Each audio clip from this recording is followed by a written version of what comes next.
Hello, everyone, and welcome back to another episode of Self-Published Success, a show that highlights forward-thinking authors who chose self-publishing over traditional and found success in doing so. My name is John Feldman, founder of Visionary Literary, and your host for today's show.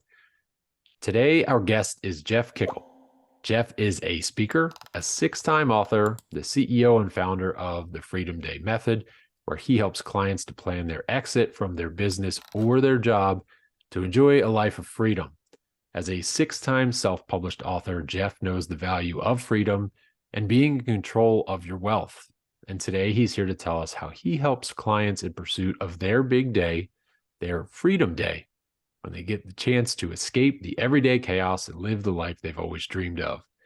And isn't that what we authors always dream of, is letting our writing pay the bills while we live the life that we want? Jeff, welcome to the show. Thanks. I appreciate it, John.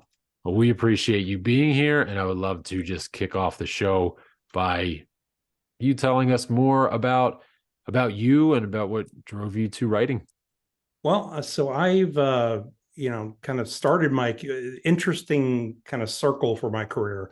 I got out of college. I'd spent time in the military. Got out of college and went to work as a copywriter for a large ad agency in Dallas, and spent several years there, and ended up kind of getting mentored by a sales guy that was there. He kind of took me under his wing, and if you remember the old show Mad Men, he was one of those guys. He was basically the guy that started in the 60s, and by the 80s, when I was coming in, he was kind of coming to the end of his career. And, he kind of took me under his wing, and he's like, oh, you don't want to be a, writer all your life. You're not going to make any money doing that. And, it was the days of the 3 martini lunch at the strip club with your clients. The world has changed since then, but he basically got me to come out of my shell, which I was incredibly introverted. And I ended up going basically to be his sidekick, and learned how to sell, and ended up being in sales. So I went into advertising sales, kind of ended up at a point where I was traveling and on the road pretty much every day for 6 to 7 months at a time. Wow. I'd met my wife, and I fell in love with her, and I'm still married to her. Had I stayed there, I would have been divorced just like everybody else I was working with. So that kind of ended my career in the advertising business because I needed to get out. Yeah. And I ended up taking a job, just kind of on a whim, with a financial firm. And this was, early mid 90s. The markets were just starting their rocket ship up. And I went to work for a firm that really taught me everything about the financial world. But I always had that kind of inner thing in me saying, I really want to be a writer. I want to write books. I really wanted to be a novelist. And you sit back and you say, well, yeah, I want to do this. I want to do this. I want to do this. And if you're not in a writing career and you're not writing, it's kind of hard to get started. And it's hard to just say, I'm going to go ahead and create a novel. Yeah. So, fast forward many, many, many, many years later, I'd moved to Austin. And I was out, I was building my financial practice, individual financial practice at the time.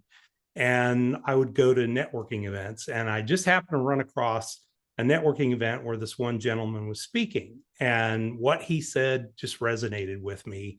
And anybody that at that time, I was running a lot of networking groups. So anytime I got a great speaker, I'm like, I want to get to know them and, bring them in. Well, Joe and I sat down, and, we had lunch together, and we're sitting there talking. And I said, Joe, the one thing I'm really impressed with you is you've written, at this point, he had written probably 8 to 9 books at that time. And I was like, that was the one thing I always did. And he said, well, why didn't you? And of course, then you're, well, business and work, and I didn't have time and all this. And he looked at me again, and he goes, why didn't you? I'm like, okay, I'm lazy and I procrastinate a lot.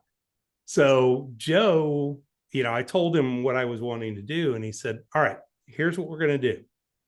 I have a book I'm working on right now. You have a book you want to do. Here's what we're going to do. We're going to help each other. We're going to motivate each other and be accountability partners for each other. So here's what I want you to do. Start writing an outline of your book, and then we'll just keep touch, every week and do this. So, I had an accountability partner, which I think is a huge part of this. So we went along for about 6 weeks. I finished the outline. I had everything laid out. I'm like, I'm ready to start. And Joe just happens to work in the police world. He does trainings in the police world, and that was most of his books are law enforcement. And he said, remember I told you about the financial book I wanted to do for police? Well, I want you to write that for me, or write that with me. So, of course, I had spent all this time writing an outline.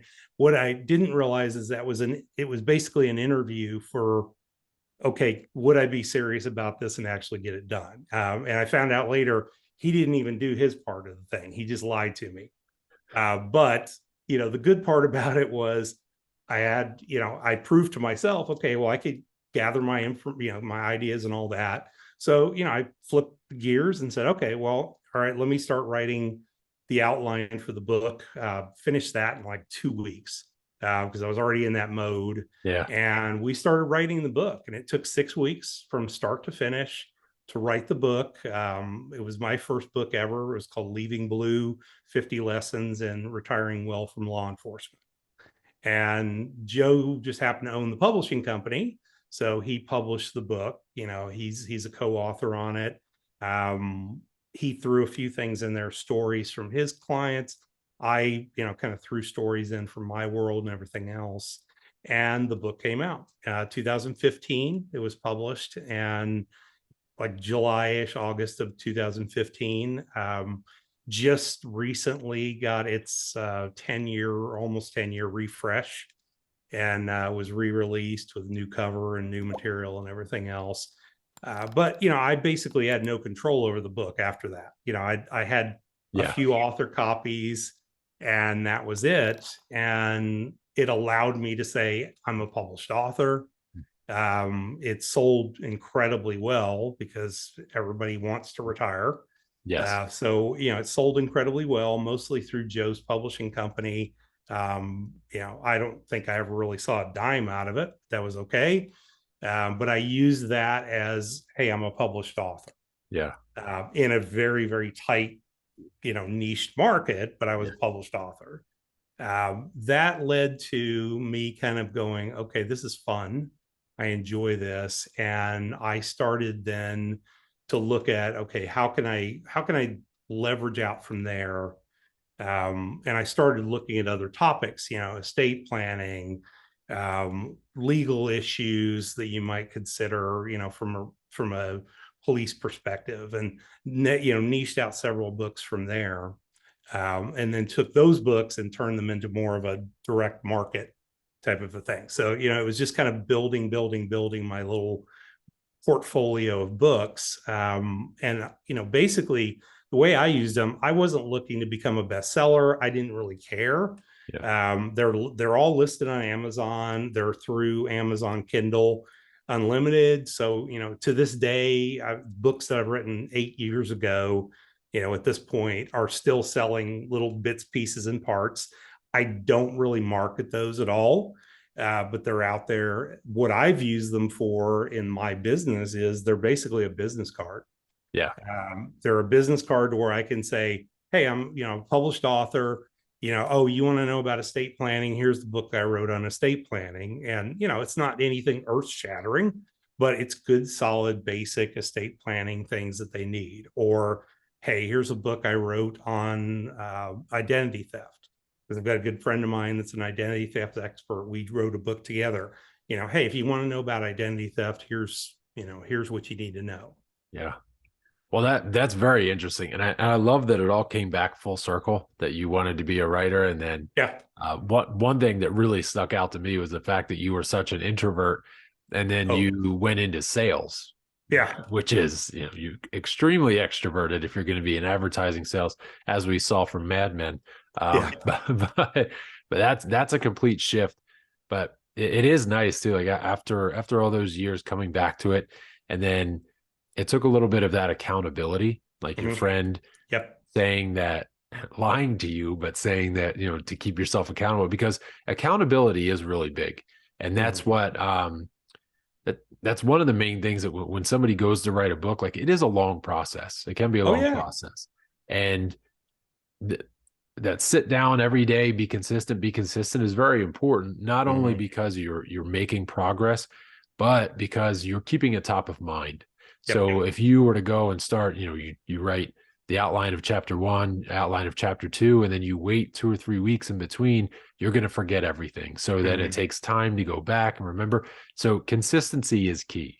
Yeah. Accountability is key, which is nice, and which is what I always push for: accountability. Accountability, just the fact that you had a friend, somebody there to Mhm. keep you Yeah, I accountable. mean, and find a writing buddy. If you Yes. just, Yep. somebody else that's kind of in the same position as you, so that you can force, yeah, you kind of force each other on. And, Yep. I didn't ever want to show up to those meetings with Joe and be like, oh, I didn't have time, Yeah. like that. I mean, I pushed, and I mean, that's my nature too, is when I commit to something, I'm gonna just push, push, push, push, push to get it Yeah. done. But it was really knowing that I had that accountability. It's like going to the gym. Do you go to the gym? Are you motivated enough to go to the gym by yourself, or do you have a coach or Yeah. somebody that if you don't show up, they're going to give you grief? Yeah. That's Same that, thing. that's a good way to put it, because so many people are like that. Yeah. I'll go to the gym on Monday, but then Monday comes and you don't go. But if I somebody's don't going to feel the like gym and getting, meeting yeah, you there, I don't yeah. feel like getting up and going to the gym, or I don't want to go after work.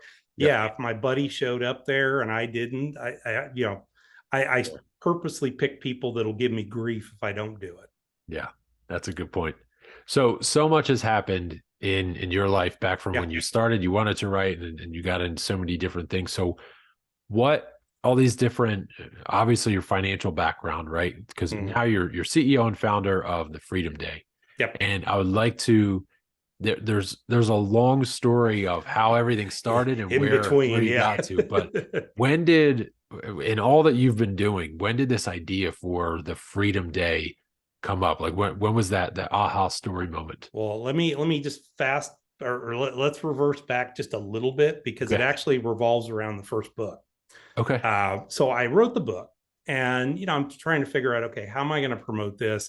I mean, yes, we have a channel that Joe's going to promote it, but it's my book too, and I want to get out there and promote it. And so I thought, maybe something like a podcast would work. I could create that, and then and then I thought to myself, well, I've actually never listened to a podcast, so I probably need to do that. Probably. Um, and I was like, let's see if there's any books on it. And so I just happened to, Google and found a book on it. It was written by a gentleman named John Lee Dumas, who is a very famous podcaster.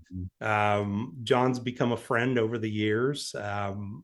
And I basically read his book, which wasn't great. I mean, I could tell he kind of threw it together quickly, but it got the point across, Yes. and it made me listen to his podcast. And I started listening to John's podcast, and it got me motivated, because if you ever listen to the first, let's say, 30 shows, there is an amazing group of people that he interviewed that have gone on to be massively successful, Mm.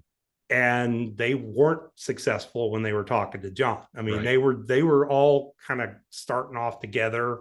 But the thing that I noticed about every one of them was, consistently they kind of had the same thing. They were doing very similar processes. And being an introvert, I'm designed to work with processes. That's why introverts are the best salespeople, quite frankly, because we work with processes. We think in processes. Mm. And so I was like, okay, well, let me just kind of analyze everybody's process. Okay, well, everybody's basically doing the same thing. If I just do that, I'll be successful. Well, what it made me realize is, all along in my career, I have always been a, an introvert, or an entrepreneur. So I'd worked in companies, and I was always the guy that, like, hey, something screwed up, Jeff, Yeah. you go figure it out and make it happen. And that was kind of how I realized later, I'm like, well, I've been an entrepreneur, so why am I so scared to do this? Yep. That led me, so that book led me to realize I was an entrepreneur. And it also led me to realize that I was massively unhappy doing what I was doing. And I needed to make a jump. And I did it completely wrong in that I Yep. went for, I basically finished the book and launched it in August. I decided I was going to be an entrepreneur. I make decisions quickly. And I knew that there was something I had to do. And the thing that I had to do was I wanted to start a co-working space in the town that I lived in, because I was that guy that was a financial advisor, and I'm going around to different coffee shops and meeting with people, and it was just Yes. not professional. But I didn't want to have a full office and all that. Well, that got me that launch, which I started my own business. I quit my job, which was a big, ginormous mistake. And we went full on in, and I launched a financial practice and a co-working space at the same time.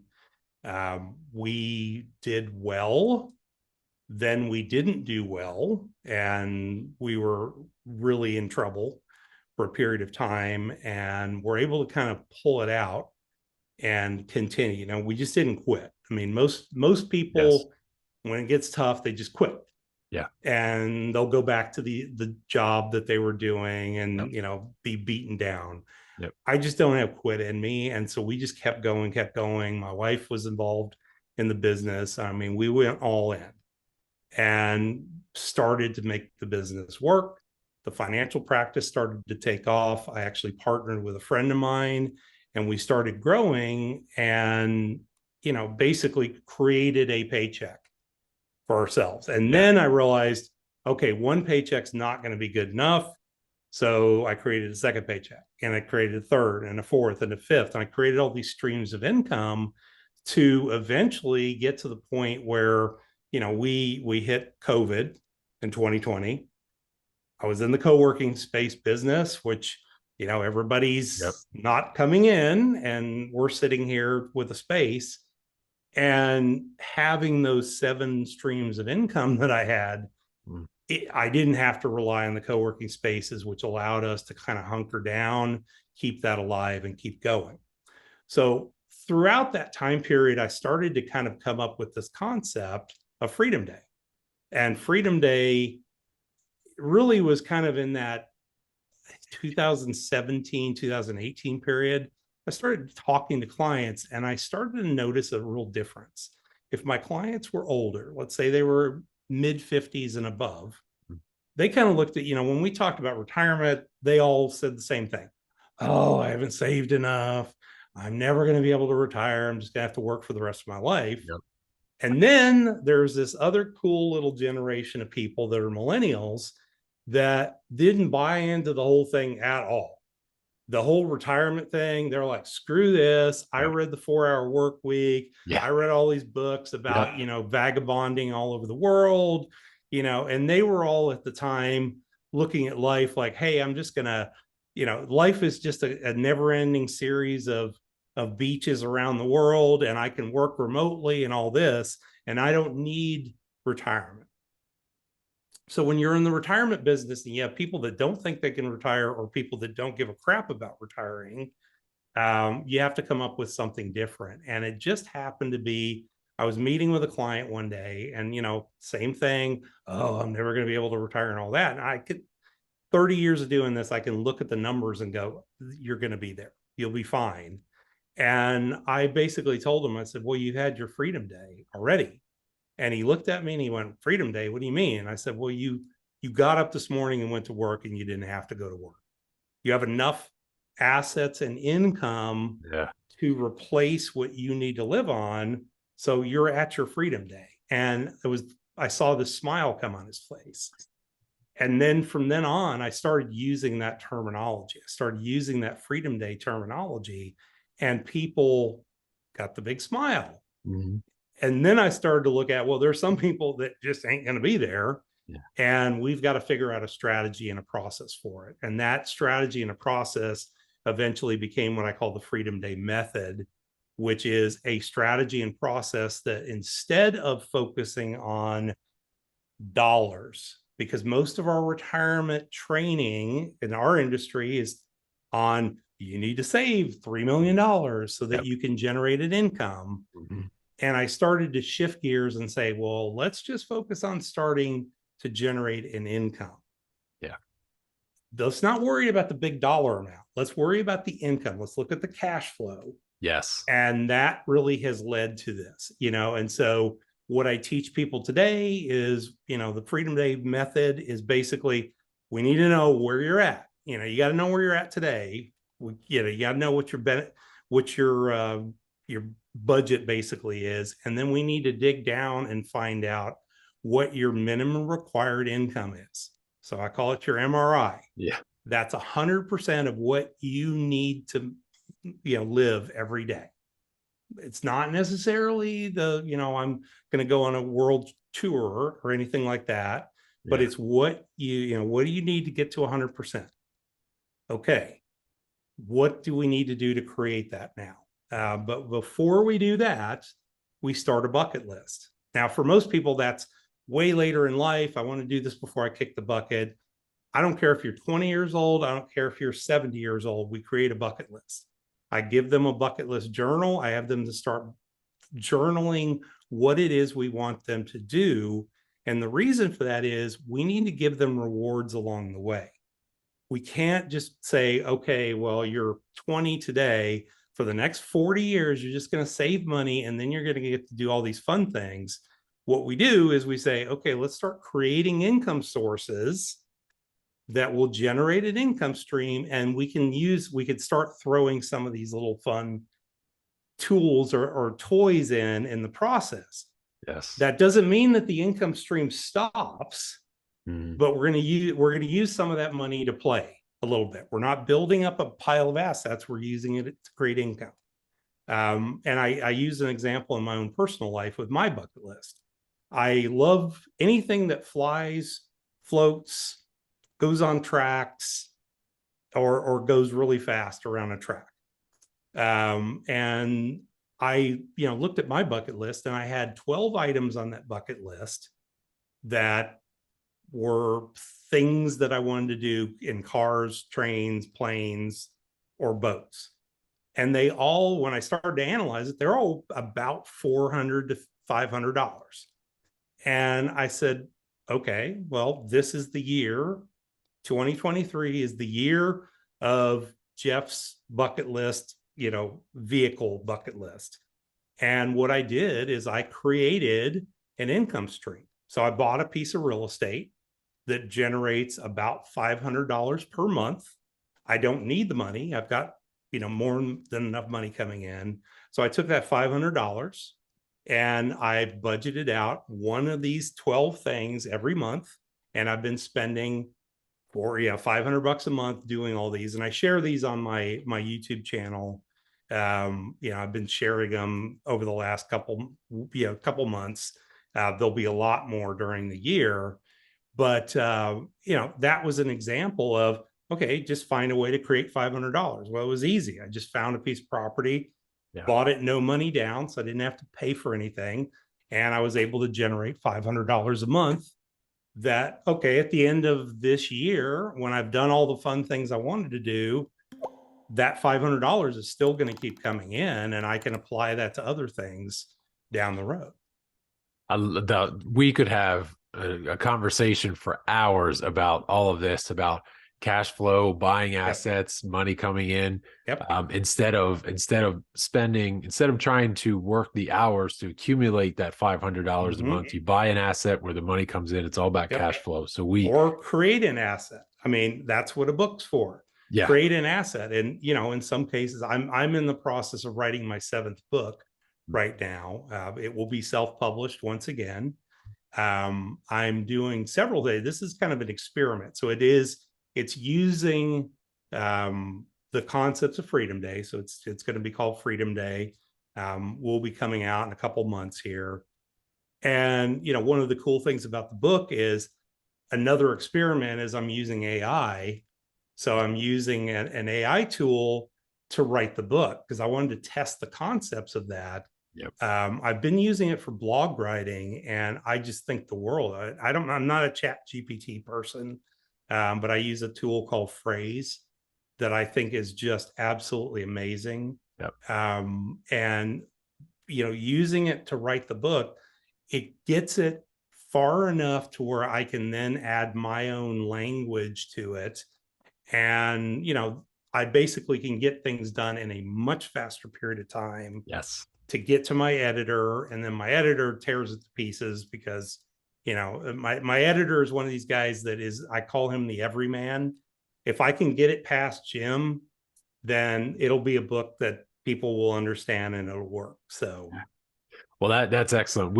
That's something that we do too, is that working with AI. So yeah. there are so many different tools, but that we just started these guided author programs where it's like, instead of taking months or years to write your book, like you can, if you sit down and do it, like, too, Yeah. AI can speed up the process. It's only a draft though. Yeah. But that's the major hurdle. Like you were That's saying getting before, over that hump. Yeah. yeah. Of, Even yeah, your looking first at a book when you blank sat page. down, yeah, Yeah. when you first sat down for your book, you said 2 weeks to outline, 6 weeks to write the first draft. Mhm. That's 8 weeks that AI can take care of in probably 30 minutes. Pretty much. Yeah. I would have basically been able to, and I Yeah. basically went in and wrote the outline for the entire book.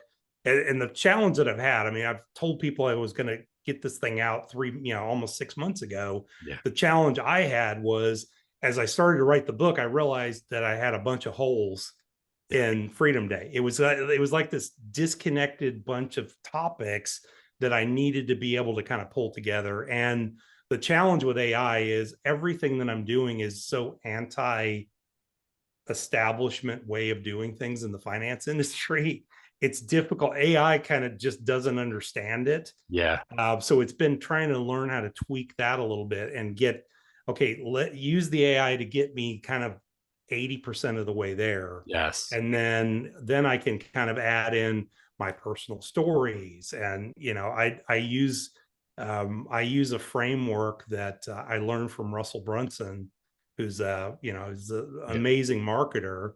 But, I mean, it hit the stride when I learned it from Russell. I went back and I started reading his books, and I'm like, crap, you do this all the time. And I didn't even know it, and it's just simply tell a story of how you learned or earned this concept.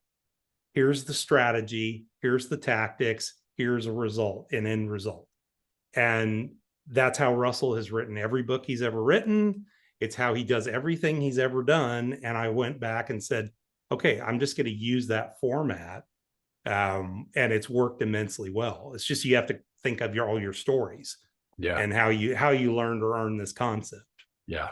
Yeah. So I love that you're using AI, and I love that you have a strategy too, not just letting AI, take the heavy lifting and then just publishing and crossing your fingers. So there's more to it.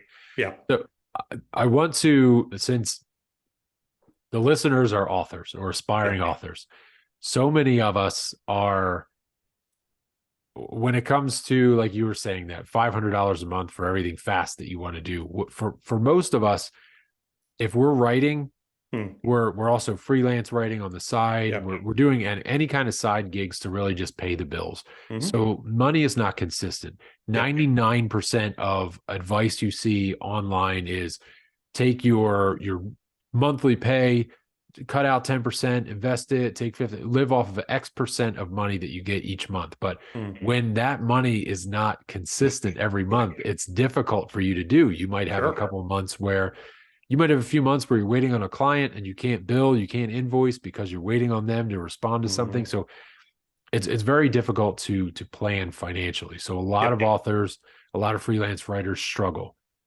How can the Freedom Day method help for those people who don't have consistent writing income? One of the tenets of the Freedom Day method is creating predictable income. So every one of I teach multiple different ways. I mean, there's a bazillion different ways to make money. And most of them do not require money. I teach real estate because I believe, in my life, two things, of course, I've been in the traditional financial world for 30 some odd year, 30 years this year. And, in the traditional financial world, what is your way you do it? Okay, well, you put money into stocks, bonds, and cash, and you build up this asset over time, and then that turns into income. Well, that doesn't solve the problem for an author today who's trying to figure out, okay, how am I going to pay the bills next month? Yeah. So you need to do something that has consistency, something that's predictable. So, and I've modeled this. I've gone back and done these as an example. So I sold my financial practice, and, I sold one financial practice, the original one that I founded. Of course, I got a big chunk of money for that, and I've got an income coming in for the next 7 years. So I don't worry about anything. I don't worry about my new projects and what I'm doing when it comes to money right now. Yeah. But I also treat myself as if I don't have any money.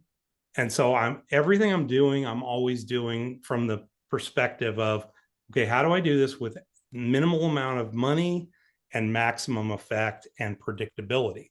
So, I'm in the process of writing a book that I will market, and I have a strategy. I'm going to market that through a book funnel.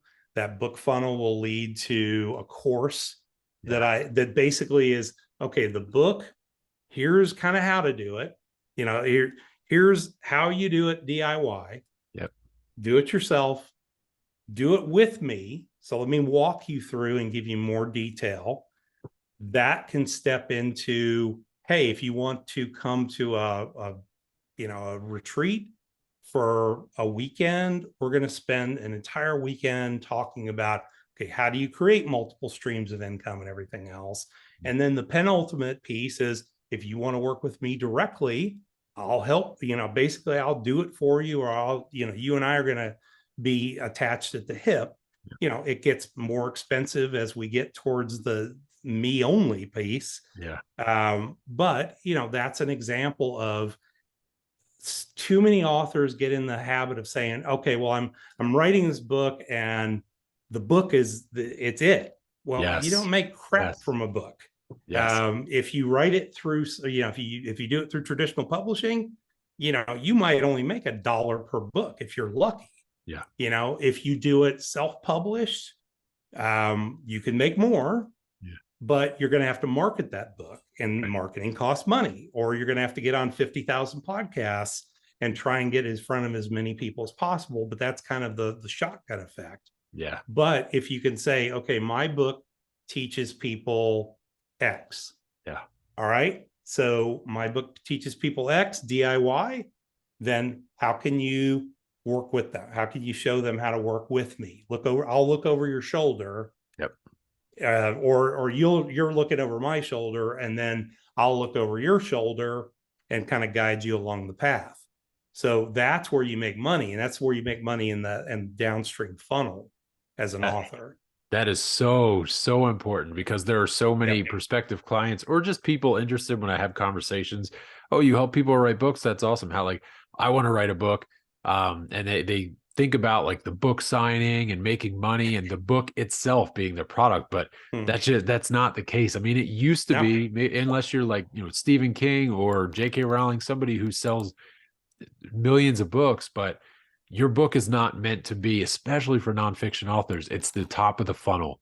So concentrate on it. Like you were saying at the opening, it's your business card, right? So if you're handing someone a book, but it's your business card, it's the introduction between you and that person. It gives that person more comfort in knowing that they can read through the pages, they can see that you know what you're talking about, that that they know you're a trusted resource to go to, because we are all being sold to nonstop.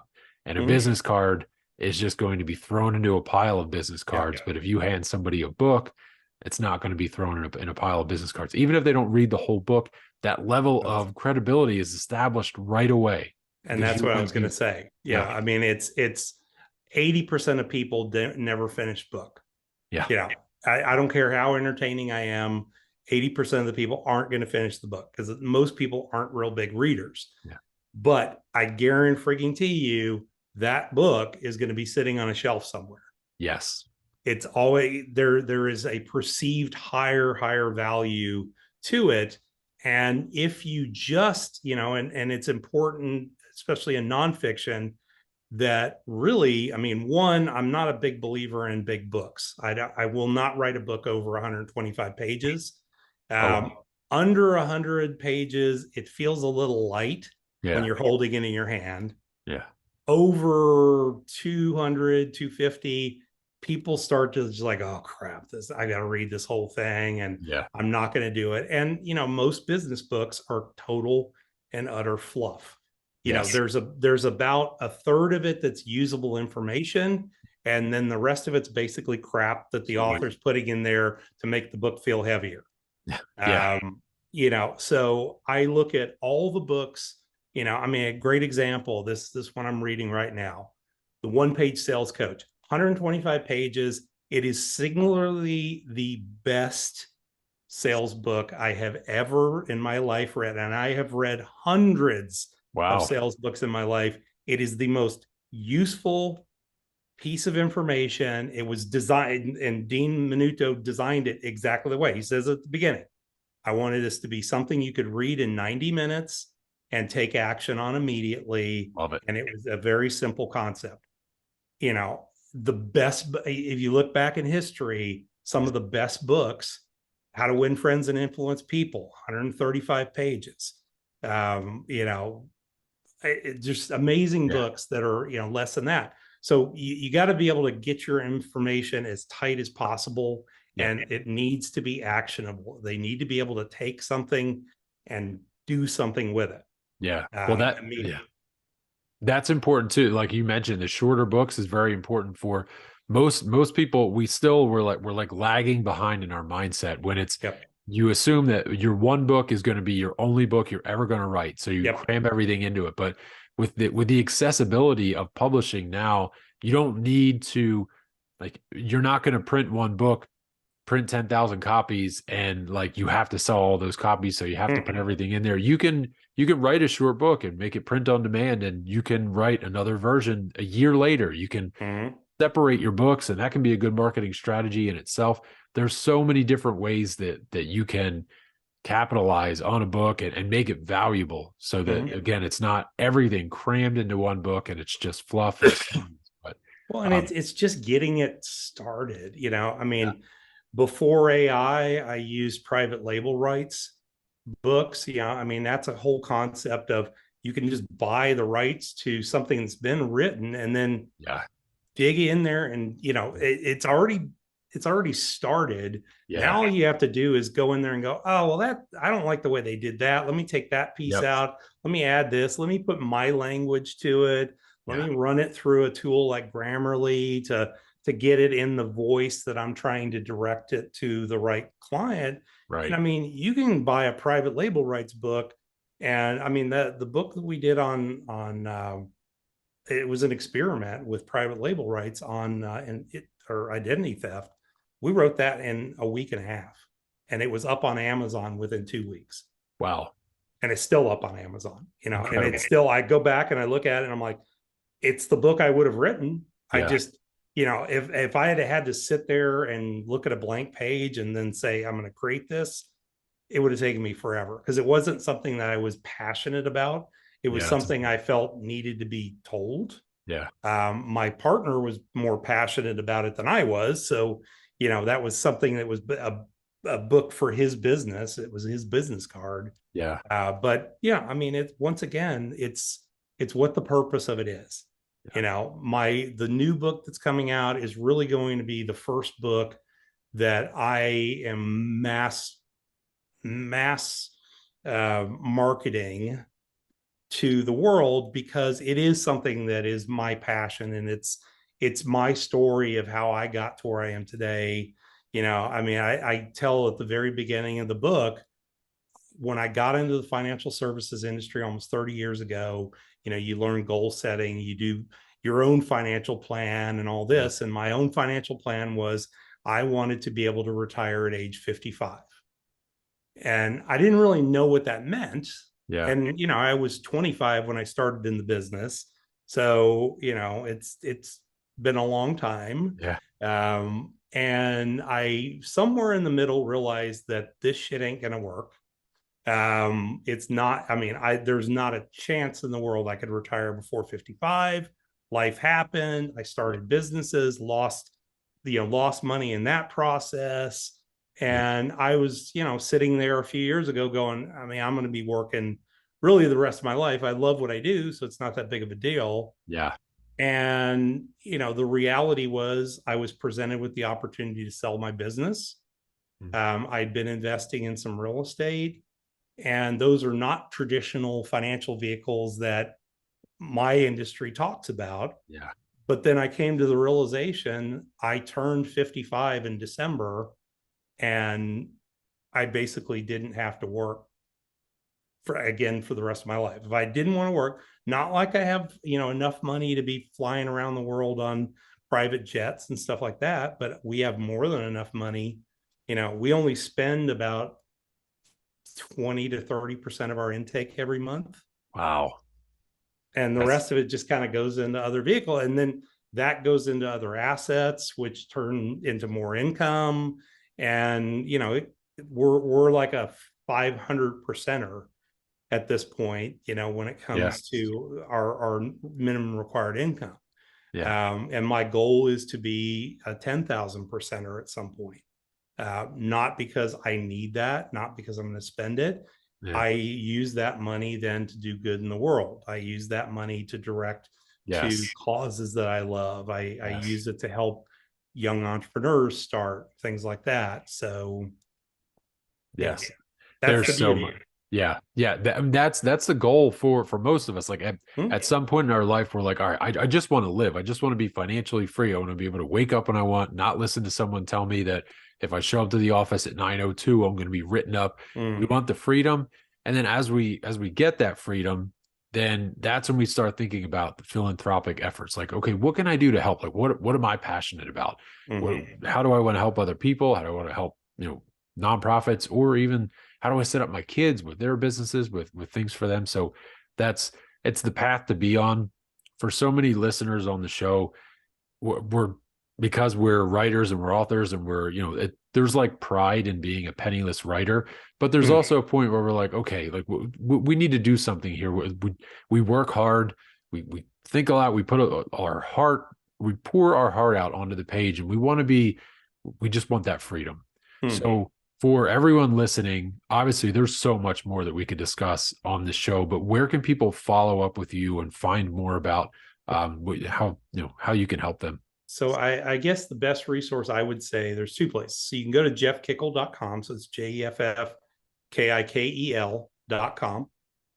The other place is my podcast. I share a lot of these concepts on the podcast. I will be there will be an offer for listeners as the book comes out. So they'll get a massively discount on the book. So that is the freedomnationpodcast.com. One of the things that we've been doing for the last year, at the beginning, I shared a lot of the concepts of Freedom Day. Mhm. I now realize I go back and I listen to some of the shows and I'm like, crap, it was terrible.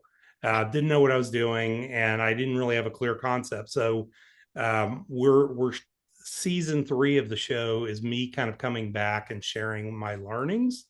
But for the last year, I've been interviewing people who went from a corporate world or a job or a business that they ended up getting their freedom in some way, shape, or form. And, it's not just one thing or another. Yeah. There's basically 3 freedoms we have. We have freedom of, basically freedom of time. We have freedom of finances, and we have what I call freedom of intention. And that's where the bucket list comes in, of being intentional about life, and those 3 things. So I'm sharing those concepts now. Okay. Excellent. Well, Jeff, thank you so much for being on the show. Again, I feel like we could make this like a 3-hour show and we could continue talking because that's so important, personal finance and being able to have that freedom, wake up when you want, and again, the philanthropic efforts Well, later in life. But the uh, before we leave, the one thing I would say to your audience that sits out there and says, well, I want to be the poor starving artist and all that. yeah. I learned a concept a long time ago from a good friend of mine. who can have more impact on the world? The guy on the side of the street with the sign that says "Give peace a chance," or Bill Gates? Yeah. Bill Gates has taken a successful career and turned it into a massive philanthropic effort. So think of it that way. That is a very good visual also. Yeah. So Yeah. very important. And So for your audience, what I would say is, folks, John, it's hard being a podcaster. It takes a lot of effort and a lot of stuff like that. So if you liked what you heard today, make sure wherever you're at, it's really easy. Just as you start scrolling down, there's going to be this little thing that has 4 or 5 stars. Give him a 5-star review for this, or to his podcast, and like his podcast and share his podcast with others, because that's the only way we can get this information out to the world. well, thank you, Jeff. And for the listeners also, when you're done rating, make sure you go over to Jeff's podcast, the Freedom Nation podcast, and listen to, because again, we all aspire to have that financial freedom. So Jeff, thank you again so much for being here, for sharing all of your insight, both about the book process, and about financial freedom. Thanks, John. I appreciate it.